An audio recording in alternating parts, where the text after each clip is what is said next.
Imagine waking up one morning and discovering that your freedom no longer belongs to you. You cannot choose where you live. You cannot choose what work you do. You cannot decide where your family goes. Someone else has decided all of that for you. For thousands of years, slavery existed in different forms across different civilizations. It appeared in ancient kingdoms, powerful empires, trading networks, and eventually became part of one of the largest forced migrations in human history. But slavery wasn't one single system. Its forms, justifications, and scale changed dramatically over time. So how did slavery begin? Why did societies accept it? How did it become a global economic system? And perhaps most importantly, how did the world begin to dismantle it? This is the entire history of slavery. There probably wasn't a single moment when slavery was invented. Instead, systems resembling slavery developed independently in different societies. In some early civilizations, people could become enslaved after being captured in war. Others became enslaved because of debts, punishment, or social circumstances. Ancient Mesopotamia, one of the world's earliest urban civilizations, had systems of forced labor and slavery. Ancient Egypt also used enslaved people, although historians have long debated exactly how different categories of workers should be understood. And then there was ancient Greece. In Athens, one of the civilizations often associated with democracy, enslaved people were a fundamental part of society. That creates an uncomfortable contradiction. And Asia, enslaved people were traded through different networks. The Islamic world developed extensive slave trading networks stretching across Africa, the Mediterranean, the Middle East, and parts of Asia. In Africa itself, slavery existed in different societies before European colonial expansion. But here's an important distinction. African societies were not one single system. Different kingdoms and communities had different institutions, customs and relationships involving slavery. Some enslaved people were prisoners of war, others were captured through raids or became enslaved through debt or other circumstances. Some systems allowed enslaved people certain rights or pathways into different social positions. Others were far more restrictive. So, when Europeans later entered African slave markets, they weren't creating slavery from nothing, but they would transform it dramatically. Beginning in the late 15th century, European expansion into the Americas changed the history of slavery forever. European colonizers created plantations producing commodities such as sugar, tobacco, and later cotton. These plantations required enormous amounts of labor, and European colonial powers increasingly turned to the forced transportation of Africans across the Atlantic. This became known as the Transatlantic Slave Trade. Picture the Atlantic Ocean. On one side, European ports, on the other, the Americas. Between them was a massive commercial network. European manufactured goods were transported to parts of Africa. Enslaved Africans were then forcibly transported across the Atlantic, and commodities produced in the Americas were transported back to Europe. Historians often call this the triangular trade, but the phrase can sometimes make the system sound like an ordinary business exchange. It wasn't. Its center were human beings being forcibly removed from their homes and treated as property. Millions of Africans were transported to the Americas during the centuries of the Atlantic slave trade. The journey itself became known as the Middle Passage. People were separated from families, communities, and cultures. Many did not survive the voyage. Those who reached the Americas were sold into systems of forced labor that existed for generations, and the consequences didn't end when slavery was eventually abolished.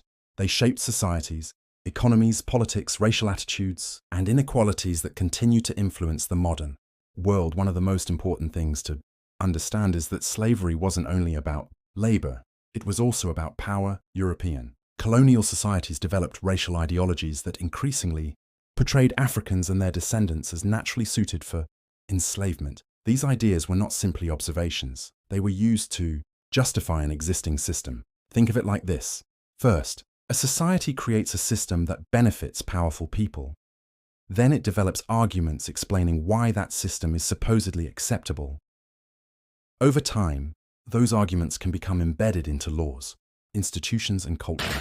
In the Americas, racial slavery became hereditary. That meant that children could inherit enslaved status from their parents. Slavery wasn't just something that happened to an individual. It could determine the future of an entire family.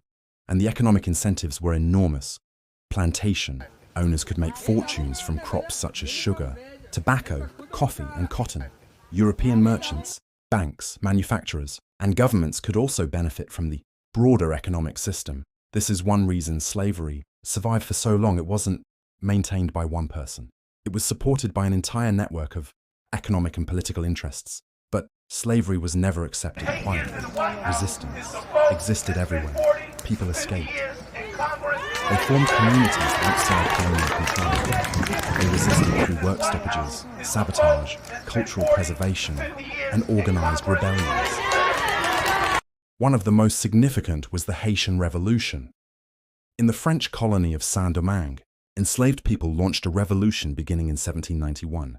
After years of conflict, Haiti became independent in 1804. It was a remarkable event. A society built around plantation slavery had been overturned by the people who had been enslaved.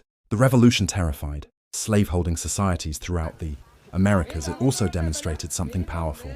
People who are denied freedom can still fight to create it. At the same time, resistance was also happening through everyday life, maintaining languages, preserving traditions, raising families, creating music and religious practices, passing stories from one generation to the next. These acts helped communities preserve their identities despite enormous pressure. By the 18th and 19th centuries, organized movements against slavery were growing. Religious groups, writers, activists, formerly enslaved people, politicians, and ordinary citizens began challenging the institution. One of the most famous abolitionists was Frederick Douglass, who had escaped slavery in the United States and became a powerful writer and speaker. In Britain, activists including William Wilberforce and many others campaigned against the slave trade. Britain abolished its transatlantic slave trade in 1807 and slavery throughout most of its empire in the 1830s. Other countries followed. Different timelines. The United States abolished slavery. After the Civil War, the Emancipation Proclamation of 1863 declared enslaved people in the rebellious Confederate States to be free, and the 13th Amendment formally abolished slavery in the United States in 1865.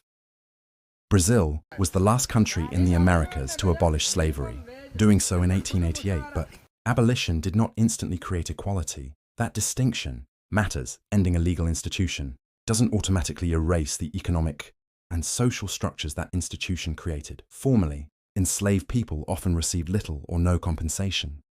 In many places, discriminatory laws and practices replaced slavery with new systems of exploitation and inequality. So did slavery disappear? Not completely. After legal abolition, various forms of forced labor continued. Colonial governments sometimes imposed compulsory labor. People could be trapped through debt. Others were subjected to forced work through criminal justice systems, trafficking, or coercion. International organizations gradually developed agreements and laws designed to combat slavery and human trafficking. The 1926 Slavery Convention became an important international effort. Later, the Universal Declaration of Human Rights stated that no one should be held in slavery or servitude. Today, slavery is illegal almost everywhere, but illegal doesn't mean impossible. Modern forced labor and human trafficking still exist. Difference is that they generally operate outside the law rather than being openly recognized as a legal institution, and that's why understanding history matters, because systems of exploitation don't always disappear simply because a law changes. Sometimes they evolve. The history of slavery is ultimately a history of human beings. It is a story of oppression, but also resistance. It is a story of enormous wealth, but also enormous human cost. It is a story of empires and governments, but also of ordinary people fighting to control their own lives. And perhaps the biggest lesson is that slavery wasn't inevitable. Human societies created it. Human societies defended it. Human beings challenged it. And human beings abolished it in many places. The legacy, however, remains. The forced movement of millions of people reshaped continents. It transformed economies. It influenced politics. It shaped cultures and identities. And it left questions about freedom, equality, and justice that societies are still wrestling with today. So the next time you hear the word slavery, don't think of it as a single chapter in a history textbook.